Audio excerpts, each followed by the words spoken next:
Medyo promising yung layout dito, Jay. Oh. So simply drawing the cue ball, short side position ng 2 ball.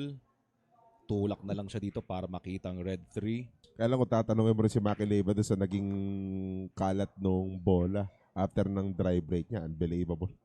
Getting to the 4.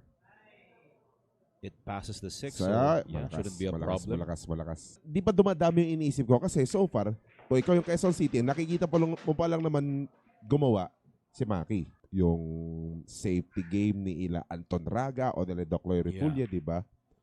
Again, these two teams, both sporting a 13-7 win-loss card.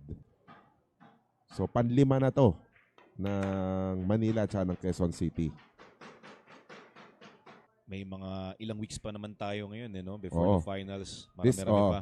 This is our week 15. 21 weeks in total tayo dito. Yes. Geronimo, final ball.